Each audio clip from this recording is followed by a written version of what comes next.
Did you ever work in the rag trade?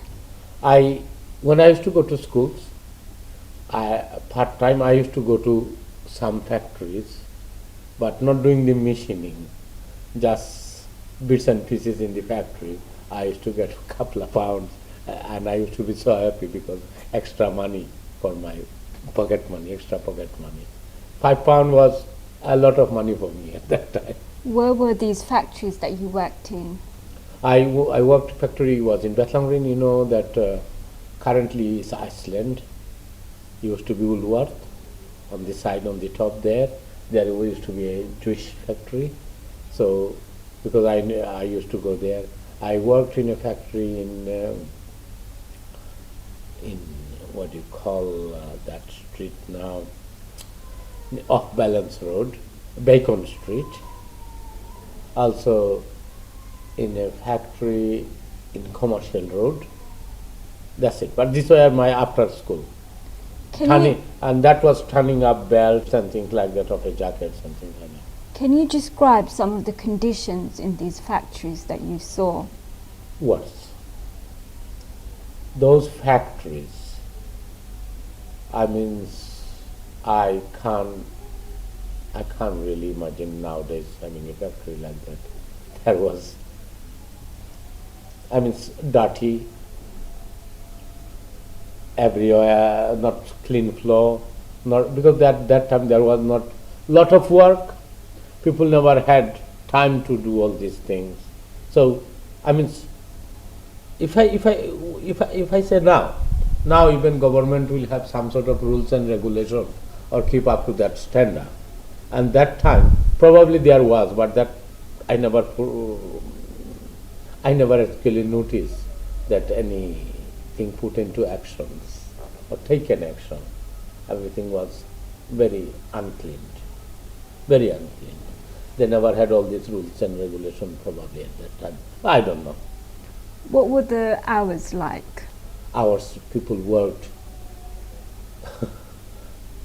from morning 8 o'clock, 7 o'clock till 9, 10, 11, 12 at night, till sometimes every weekly, like 12, 13 hours, 14 hours per day. They worked 7 hours. Some people worked 7 days a week, and some people worked 6 days a week, Monday to Saturday. And payments was, probably you're going to ask me that question. Payments was like, if you are employed directly, there were two type of work. One used to call piece work. Piece work means the cutter cutted different pieces of clothes. You sew them together, and you make shell of the coat before it's lining in, and the owner would have pay you £3 per jacket or £2 or £1 per jacket. It depends how big size, how difficult to make. And then as many you make, you claim. And some was employed by the owner, 8 to 6 or 8 to 5, whatever time.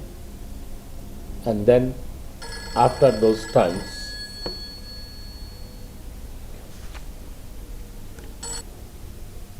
so the condition of the rag trades were not very clean.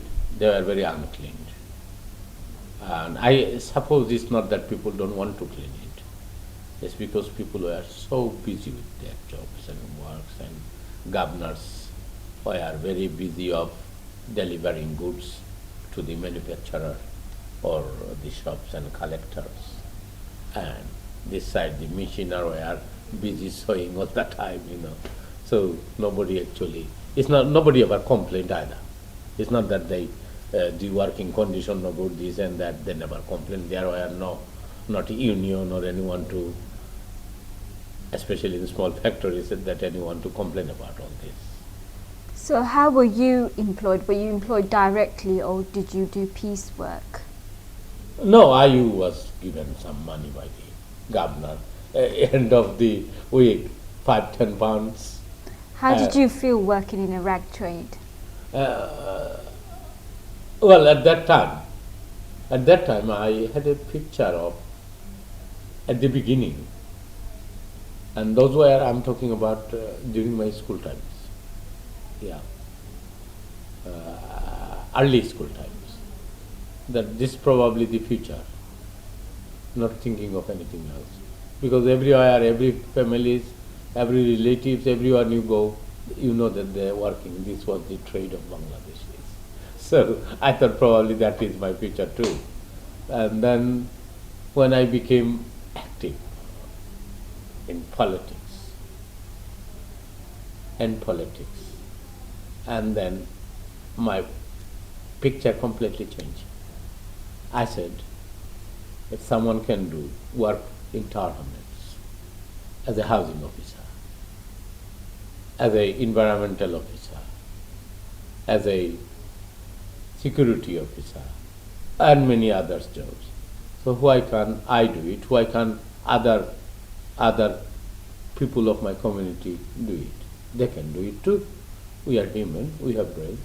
Then we start fighting for rights of our employment with the council. Then also we start fighting back and involving ourselves into the mainstream politics. Then we start encouraging people to go for further education. You do not finish your school when you are at 16. If you finish your school at 16 without any formal education or GCSE, A level, O levels, then you end up working in rectorate or washing up plate in restaurants. If you go further education, then you can work in office environment.